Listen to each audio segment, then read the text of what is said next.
6월 17일 일일 기도회를 하나님께 드립니다. 함께 성경을 읽겠습니다. 함께 읽을 성경 본문은 아모스 5장 7절부터 13절입니다.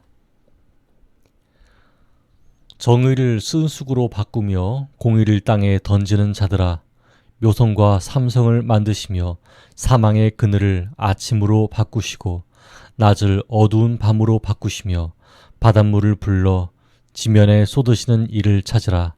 그의 이름은 여호와시니라. 그가 강한 자에게 갑자기 패망이 이르게 하신즉 그 패망이 산성에 미치느니라. 무리가 성문에서 책망하는 자를 미워하며 정직히 말하는 자를 싫어하는도다. 너희가 힘없는 자를 밟고 그에게서 미래에 부당한 세를 거두었은즉 너희가 비록 다듬은 돌로 집을 건축하였으나 거기 거주하지 못할 것이요 아름다운 포도원을 가꾸었으나 그 포도주를 마시지 못하리라. 너희의 허물이 많고 죄악이 무거움을 내가 아노라. 너희는 의인을 학대하며 뇌물을 받고 성문에서 가난한 자를 억울하게 하는 자로다. 그러므로 이런 때에 지혜자가 잠잠하나니 이는 악한 때의 이민이라. 아멘. 오늘 우리의 예배와 기도를 받으시는 하나님을 뵙습니다. 말씀을 나눌 때 하나님의 임재가 우리 가운데 있기를 바랍니다. 오늘은 그의 이름은 여호와시니라 라는 제목으로 말씀을 전하겠습니다. 지혜로운 사람들이 더 이상 말을 하고 싶지 않을 때가 있습니다. 몇 번이고 말을 해도 더 이상 그것이 쓸모가 없어졌다고 느꼈을 때입니다. 과연 오늘날 세상은 하나님을 아는 지혜보다는 은근히 불의한 세상과 타협하는 것이 더욱 절실하다고 말하고 있을지도 모릅니다. 그러면 우리는 세상과 타협하는 것을 우선시해야 하는지 매우 난감해합니다. 생활이 걸려있기 때문이지요. 그렇다면 이 세상에 천국을 이루어내는 역할은 우리에게 버려진 것입니까? 포기해야 하는 것입니까? 오늘 전하는 아모스의 예언은 이러한 상황에 걸려있는 우리들에게 의지할 것이 무엇이며 무엇을 추구해야 하는지 알려주고 있습니다. 말씀을 해석하며 은혜를 나누는 저와 여러분 되기를 바랍니다. 7절과 8절을 읽겠습니다. 정의를 쓴쑥으로 바꾸며 공의를 땅에 던지는 자들아, 묘성과 삼성을 만드시며 사망의 그늘을 아침으로 바꾸시고 낮을 어두운 밤으로 바꾸시며 바닷물을 불러 지면에 쏟으시는 이를 찾으라. 그의 이름은 여호와시니라. 아멘. 7절에서 언급되는 쓴 쑥은 인진이라고 이름하는 쑥입니다. 이는 팔레스타인에서 자라는 아주 쓴맛의 즙을 내는 식물입니다. 이것은 성경에서 주로 재난의 처절함을 표현할 때 비유적으로 사용되었는데 본문에서는 공법을 짓밟은 자들에 의해 희생자들이 맛보게 되는 삶의 처절한 고난을 강조합니다. 아모스는 백성을 공의롭게 다스리지 못하는 지도자들로 말미암아 많은 선량한 백성들이 삶 속에서 공법의 단맛을 보지 못하고 불의의 쓴맛을 보게 된다는 점을 미각적인 이미지를 통해 효과적으로 소개합니다.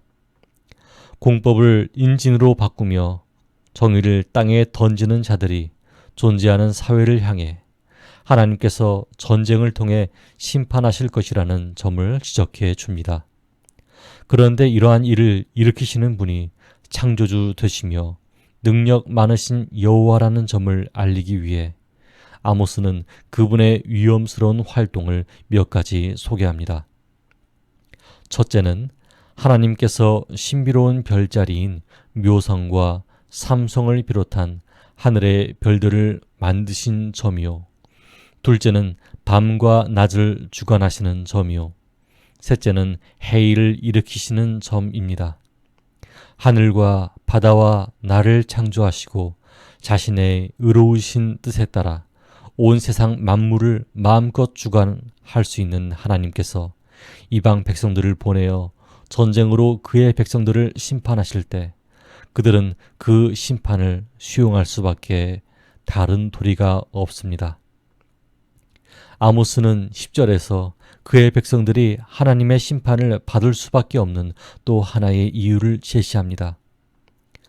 무리가 성문에서 책망하는 자를 미워하며 정직히 말하는 자를 싫어하는도다. 아멘.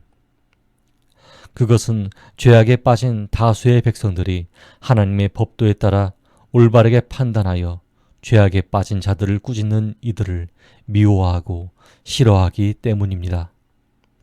이 점은 소수의 지도자들이 자신들의 사역을 위해 불의를 행하는 것도 나라의 멸망을 초래하지만 다수의 악한 백성들이 소수의 의로운 지도자들의 조언을 무시하고 살아갈 때 그 사회도 마찬가지로 멸망할 수밖에 없음을 널리 알립니다.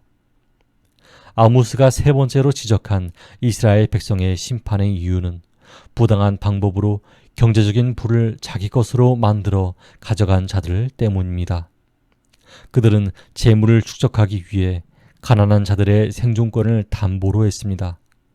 부자들이 가난한 자를 밟고 저에게서 미래 부당한 세를 취했다는 말은 노동을 심하게 시키는 면이나 소작세를 과하게 받는 면 등을 포함하여 인권 유린의 모습을 암시하게 하죠. 이러한 일을 한 사람들에게 주어지는 하나님의 심판은 무엇입니까? 그들은 비록 다듬은 돌로 집을 건축하였으나 거기 거하지 못할 것이요 아름다운 포도원을 심었으나 그 포도주를 마시지 못하게 됩니다. 재물을 조금이라도 더 축적하기 위해 비인간적인 행동까지 자행하는 자들의 결과는 빈털터리가 될 것입니다. 또한 그 사회에서 격리될 것입니다. 아모스의 입을 통해 전해진 하나님의 말씀은 오늘날에도 참 진리로 다가옵니다. 아모스가 네 번째로 지적한 심판 이유는 법조계 지도자들의 비리와 관련되어 있습니다. 하나님의 백성들 사이에서 발생하는 다양한 소송을 정의롭게 판단해야 하는 법관이나 변호사들이 자신들의 사욕을 추구하기 위해 뇌물을 주고 재판을 그르칠 때 공의로우신 하나님께서는 그들을 그냥 두시지 않으십니다. 아울러 그러한 법관들이 많은 사회를 심판하십니다. 13절에서 아모스가 추가하는 심판의 이유는 세월이 악한 때에 많은 지혜자, 즉 지식인이나 신앙인들이 불의하고 악한 세력들에 대해 침묵하고 있는 현상입니다. 그러므로 이런 때에 지혜자가 잠잠하나니 이는 악한 때임이니라. 아멘. 오늘날 우리 사회가 하나님의 관점에서 의로운 사회요 하나님으로 말미암아 하나님의 축복을 받을 수 있는 사회가 되려면 어떻게 해야 합니까? 누구보다도 먼저 오늘날의 참 지혜자인 그리스도인들이 깨어 있어야 하지 않을까요? 아픔을 외면하는 것이 아니라 사회적 아픔을 자기 아픔으로 받아들이고 하나님께 간구하는 우리가 되어야 하지 않겠습니까? 그리스도인들이 힘을 합치고 목소리를 높일 때 이 사회에 존재하는 불의한 세력들과 조직들이 무너집니다. 우리 사회의 전반적인 분야에 걸쳐 활동하고 있는 그리스도인들이 용기 있게 뭉쳐서 그들이 속한 단체와 사회를 하나님의 말씀에 따라 공의와 사랑이 넘치는 곳으로 변화시켜 나갈 때 우리 사회는 하나님 나라의 일면을 보여주게 될 것입니다. 그러므로 오늘은 이렇게 기도하면 좋겠습니다. 첫째, 불의와 타협을 권하는 세상 속에서 하나님의 일하심과 확신을 달라고 기도합시다. 둘째, 사회적 아픔을 자기 아픔으로 받아들이고 깨어 기도하는 자신이 되게 해달라고 기도합시다. 함께 기도하겠습니다.